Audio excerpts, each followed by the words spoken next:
ಸಿಂಹಾಸನದ ಮುಂದೆ ರಾಜಕುಮಾರನು ನಿಂತನು ಶಾಂತವಾಗಿ.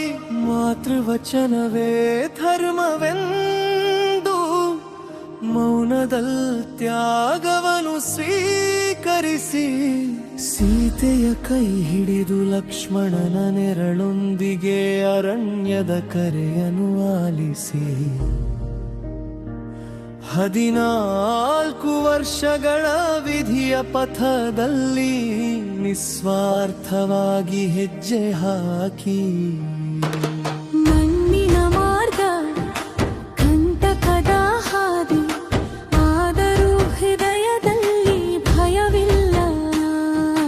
ಬರ್ಮವೇ ದೀಪ, ಪ್ರತಿಜೆಗೆ ಪ್ರಾಣ, ರಾಮನ ಪಯಣ ಆರಂಭವಾಯಿತು. ರಾಮ ರಾಮ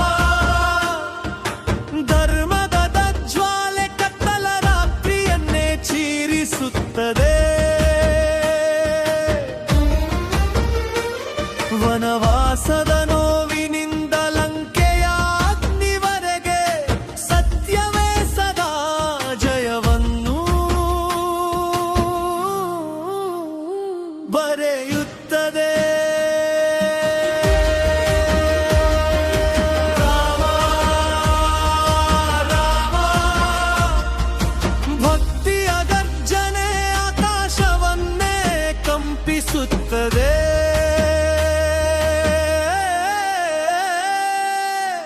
ಧರ್ಮ ಕುಸಿದು ಅಹಂಕಾರ ಬೂದಿಯಾಗುತ್ತದೆ.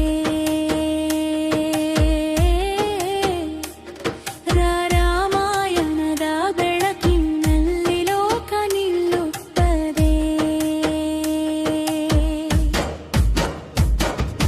ಚಂದ್ರನ ನೆರಳಲ್ಲಿ ಮಿಥ್ಯೆಯ ಸುವರ್ಣ ಮೃಗ ಮನಸ್ಸನ್ನು ಮರುಳುಗೊಳಿಸಿ,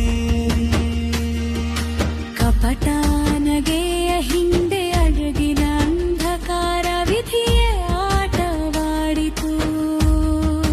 ಪುಷ್ಪಕ ವಿಮಾನದ ಗರ್ಜನೆ ವನವನ್ನೇ ಕಂಪಿಸಿ, ರಾಮನ ಹೃದಯದಲ್ಲಿ ಅಗಂತೆಯುಂಟೆ ವಿಯೋಗ ಅರಿತು. ಜಟಾಯು ಧೈರ್ಯದ ರೆಕ್ಕೆಗಳಲ್ಲಿ ಕೊನೆಯ ಉಸಿರನ್ನು ಸಮರ್ಪಿಸಿ, ನ್ಯಾಯಕ್ಕಾಗಿ ಬಿಟ್ಟ ವೀರನ ಹೆಸರನ್ನು ನದಿಗಳೇ ಶೋಕಿಸಿದವು. ಆ ಕ್ಷಣದಲ್ಲಿ ವಾನರ ಶಕ್ತಿ ಏಕವಾಗಿ ಯುಟ್ಟಿತು. ಧರ್ಮದ ಯುದ್ಧಕ್ಕೆ ಲೋಕ ಸಜ್ಜಾಯಿತು.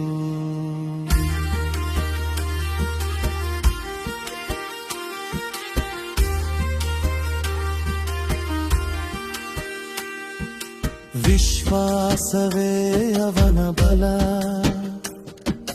ಭಕ್ತಿಯೇ ಅವನ ಉಸಿರು. ಸಮುದ್ರವನ್ನೇ ರಾತಿ ಹಾರಿದ ವೀರ, ಅಸಾಧ್ಯವನ್ನು ಸಾಧ್ಯ ಮಾಡಿದನು.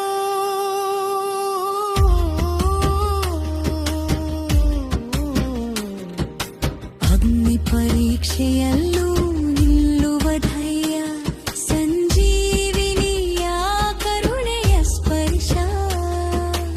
ಒಂದು ನಾಮ ರಾಮ 1000 ಶಕ್ತಿಗಳಾಗಿ ಬಿಟ್ಟಿತು.